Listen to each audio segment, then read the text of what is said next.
It all began on a bitterly cold night, with snow swirling in the air seemingly out of nowhere. My cell phone pierced the quiet, and as I answered it, I was met with the wrathful voice of my mother-in-law on the other end. "It's because of you that my daughter's in this state," she spat, her anger palpable even through the phone. Face is unrecognizable. "It's atrocious. You need to take responsibility.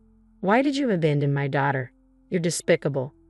Amy, a 33-year-old woman, lived with my husband Zach, his parents, and an older sister.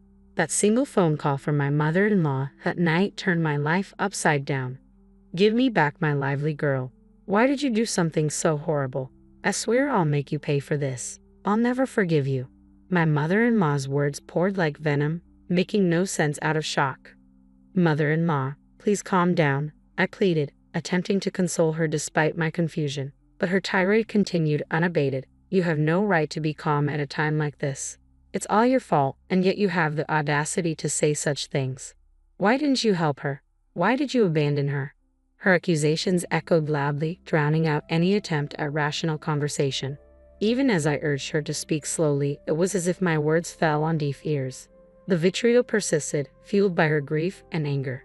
Eventually, my father-in-law took over the phone, his tone slightly calmer. "Amy, I hope you understand what you've done. Do you understand the state our daughter is in now? Fortunately, her life is not in danger, but she has severe injuries. Why did you let her suffer like this?" Feeling utterly bewildered, I confess, "Father, I'm sorry.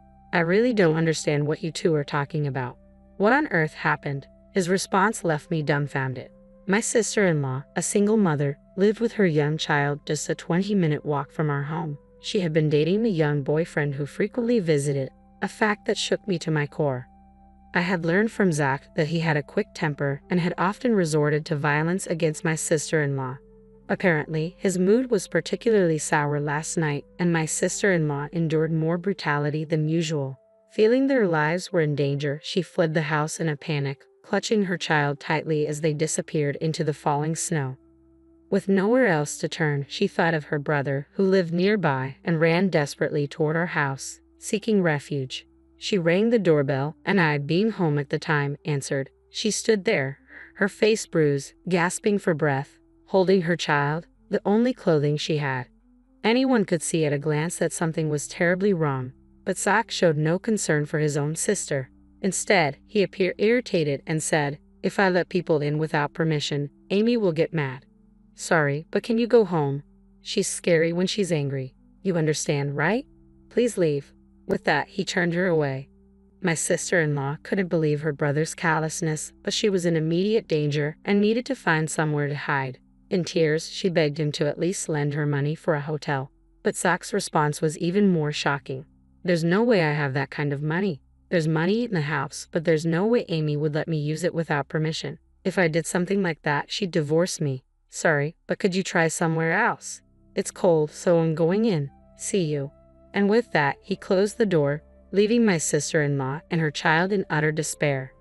They trudged back through the snow, fearing they would freeze to death, and reluctantly returned home, only to face even worse violence from her enraged boyfriend. She was beaten until her face was unrecognizable, and her child was kicked until losing consciousness. She tried to stop him by clinging to her boyfriend, but the violence only escalated, and her screams echoed through the neighborhood along with the sound of breaking dishes and destruction. A passerby, alarmed by the commotion, reported it to the police. Afterward, my sister-in-law and her child, battered and collapsed, were found and immediately rushed to the hospital in an ambulance. Though conscious, they were severely injured and required hospitalization with a prognosis of 1 month for full recovery. I arrived home late last night due to work, and my sister-in-law hadn't shown up by then. If I had been there, I would never have turned her away. Had I seen her in that state, I would have deemed it dangerous, let her in, and promptly called the police. It bewilders me why my in-laws believe I turned her away.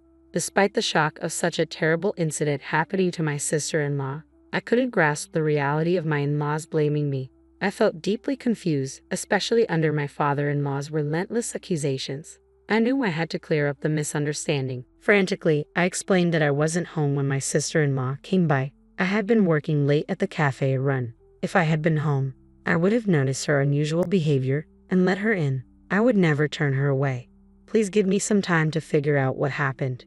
Although he wasn't convinced, he seemed to cool down and hung up the phone. That day, I was working late at my cafe, developing a new menu. I had informed Zach about the expected time I'd be home, but I ended up working longer. I missed the last subway and had to take a taxi, not arriving home till past midnight. When I got home, I saw Zach, but he didn't mention a thing about his sister.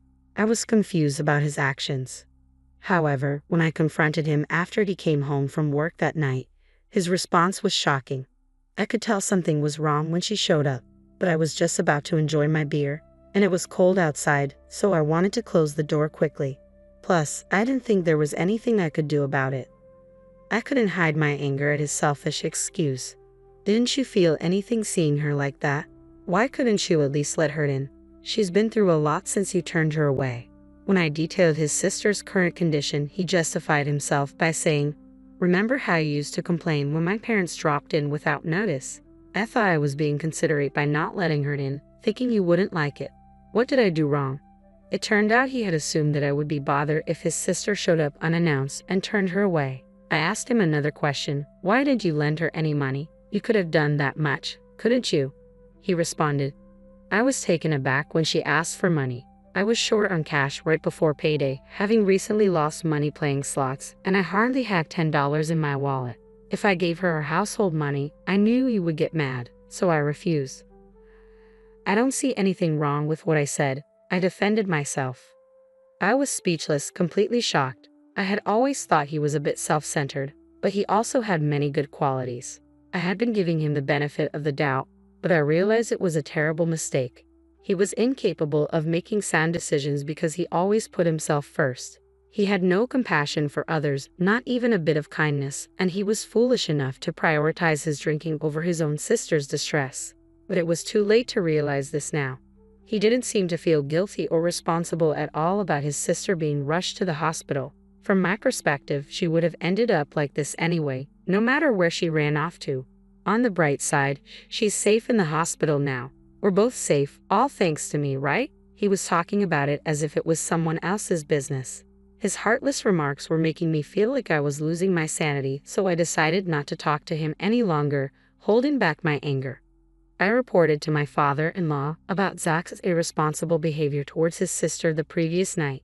Upon hearing my words, Zach's father lost his composure in a fit of rage. He exclaimed, "There's no way my Zach would do such a thing to his own sister.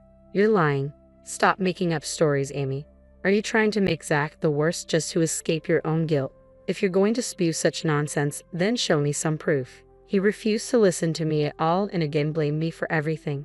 I endured his accusations while desperately trying to figure out how to prove my innocence. If things remained this way, I would be branded a monster while Zach, the real culprit who drove his sister away, would live on without any sense of guilt or retribution. This was a situation I could not tolerate. After much thought, I remembered that my sister-in-law had arrived at our home around 9 p.m. that night. I found something that could prove my innocence. My shop was equipped with a security camera. The footage clearly showed me working alone until around 11 p.m. that night. Armed with this footage and another piece of evidence, a taxi receipt that showed the time I got home, I went to my in-laws and proved that I wasn't at home when your daughter came home. Do you believe me now? It was probably something they didn't want to believe, but faced with clear evidence, they had no choice but to accept it. Zach's father, his hand trembling, muttered, though Amy wasn't home then. Despite their shock, Zach's parents hardly called him in to uncover the truth about that night. The moment he arrived, they fiercely demanded, "Why did you drive your sister away, just as you had done with me?" Zach tried to deflect all blame onto me, claiming that he thought I would dislike having his sister in our home. Hearing this, his father said, "We already know that Amy wasn't home after that time, but your sister says she saw a woman in the house. How do you explain that?" Zach, I was speechless. If there was another woman in our home at 9 p.m., there was only one possible explanation. "Wait, Zach, what is going on? Who is this woman?" I asked him, my voice shaking. Zach's face turned pale as he squirmed under the questioning from both his parents and me until he finally confessed everything. When I told him I would be late because I was working on a new menu, he saw it as an opportunity to bring his mistress home. He knew I often came home after midnight when I was immersed in my work, so he felt safe in inviting her over. When his sister suddenly showed up asking to be let in, he panicked and drove her away for fear of his affair being discovered. You fool. Not only did you betray Amy, but you also left your only sister out in the snow. What were you thinking? Why didn't you lend her any money? Explain yourself. His father's anger was overwhelming, and Zach confessed the real reason he hadn't given her any money. He actually had plenty of spending money left, but he didn't want to lend it because then he wouldn't be able to buy the bag and shoes he wanted to give his mistress. He didn't want to upset his mistress for the sake of his sister, so he wanted to get rid of her quickly, which led to shutting the door on her. Zach admitted. I was furious, but Zach's parents were even more so. Before being a brother or a husband, you lack basic human decency. It's our responsibility as parents that you grew up to be this kind of person, but we cannot tolerate this and maintain our relationship. From today, we are cutting ties with you. Don't ever show your face to us again. Zach's father disowned him. In a similar vein, I added, I'm divorcing you. You cheated on me and put your sister's life at risk by leaving her out in the snow. I can't live with someone like you anymore.